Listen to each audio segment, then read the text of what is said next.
it's obviously the ref's fault for a stoppage like that? I'm not in charge of the decision. You know, I do my work. My work is to lay my hands on my fighter and box and win round by round. The ref decides he's taking too much punishment, then it was too much punishment. You know, you guys seen the fight. I was winning every round, and he was all cut up and bleeding. So it was a matter of time that he was gonna get stopped or something. Do you feel he stopped the fight because you were winning every round and he really wasn't giving you any type of competition? Yeah, I feel like I was overmatched. You know, and in the ring you could tell that I was laying my hands on him cleanly. You know, I was feeling relaxed. I wasn't really getting hit or touched.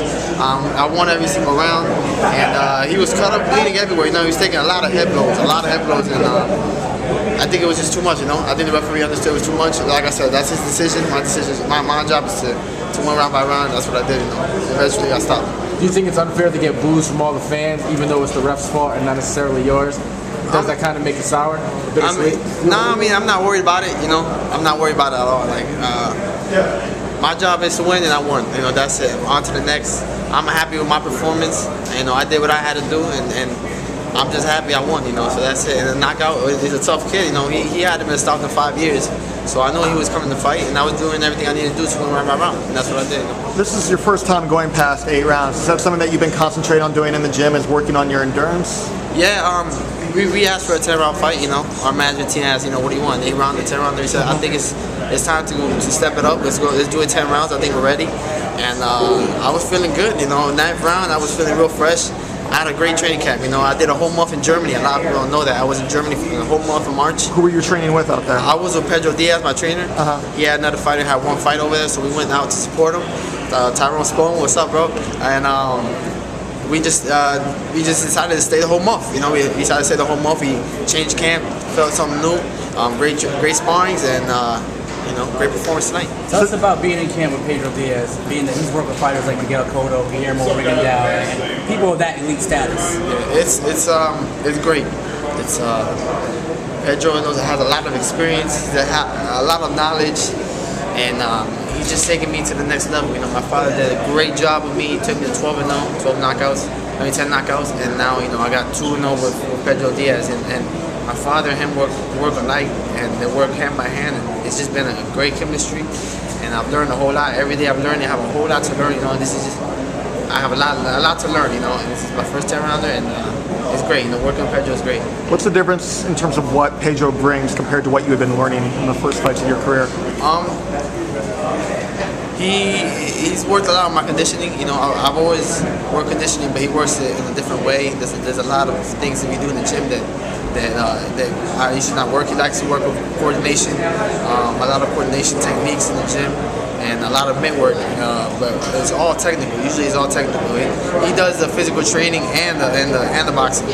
I used to have a physical trainer, and no more. You know, he does the physical and the boxing training together.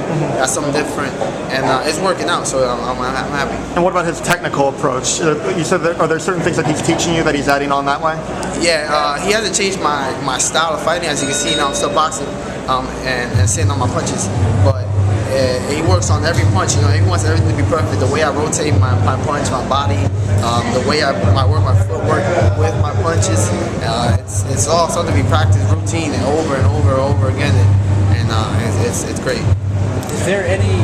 How special does it feel that you're one of the few Puerto Rican guys that Al Heyman has signed, and he's putting you on cards in New York? And tell us about that experience being, you know, from Puerto Rico, and not many Puerto Ricans are signed to Al Heyman. Yeah, it's a blessing. You know, I gotta say that I have the best team.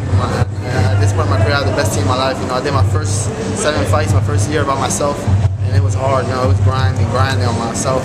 And once I will start working with Al Heyman, everything's changed for me. You know, everything's much better. I don't have to worry about my fights, my opponents. They take care of everything. They take care of me. And everything runs so smooth, you know, it's great. They put me in great venues. I'm always active. As you can see, I'm fighting over and over again. That's what I want, you know, get as much experience as I can. So when the moment comes for the titles, I'll be ready. And this is the experience I'm getting. So I'm real happy, and everything's going great. You're a little bit lighter for this fight than you were in your past fights. Are you aiming to get down to welterweight proper, or you want to be back up at junior middleweight? Definitely welterweight, you know. Just like we talked to our management team about stepping up to 10 rounds, we also talked about getting down to 147. I made 148 easier than I've made 151 before. So it was great, you know. I'm making this weight easily, and I'm looking to my next fight being 147. We're actually going to cut it down to 147, and I'm young, so I'm only 22, so I'm looking to work at 147 and see what we can do. Why 147? Because I think that I'm young enough to make it, easily. I feel strong at 147. I think that I'm not built to be 154 yet. I know eventually 1 or 2 years my body's gonna ask for the weight, and I'll be up at like middleweight. But right now, I think I'm a 147, strong and lean, and I still feel good. Like I moved in this fight. I was in 9th round. I was feeling great. I didn't feel drained with the weight, so it was a good test. And now I see that I'm good at 147. That's a stacked division at 147. Who would you like to face? It's a stacked division. 147, 154 are both stacked, but 147. Anybody my management team thinks that I'm ready for, to step it up to the next, then we'll do it. Like I said, there's so many names out there, there's so many names, there's so many prospects, just like there's champions, and I'm ready to step it up day by day. Whatever my management says, we'll be there. Who's your all-time favorite Puerto Rican fighter? I got 2, Tito Trinidad and Hector Macho Camacho. Tito for his humbleness. He's, shout out to Those Tito. are 2 very contrast. Those are like They're opposite ends of the spectrum. That's humble and that's arrogant, and then you find yourself somewhere in the middle of that. I think Tito. I'll take his part from humbleness, and Camacho Senior. He was his ring generalship, and he was a seller. At the end of the day, that's what he did, sell fights in his way, but he did it. And I liked his ring generalship and the way he dressed and performed, and that's what I do. I like to dress, have a good movement. Yeah, I seen you come out with the Muay Thai looking kind of shorts you had going on there. Right. Well, is that something you're gonna continue? Yeah, I've done it all my fights. If you go back to my fights and you see my uniforms, every fight I try to bring something flamboyant, something different. And I think the crowd always enjoys it, because before my fights they're always asking, put pictures, let me see what you're gonna wear. And I'm like, no, you gotta be out there, you gotta see me. And they always enjoy it, So that's something I'm not gonna change. I'm always gonna have a different uniform, something flamboyant, something to sell to the fans, and that's what they love and enjoy. That's good, man. Thank you. Are you looking forward to being part of a Mexican versus Puerto Rico saga? And who will that be? Look, this is my 3rd Mexican in a row. De Gollado fought earlier tonight. I fought him in Vegas.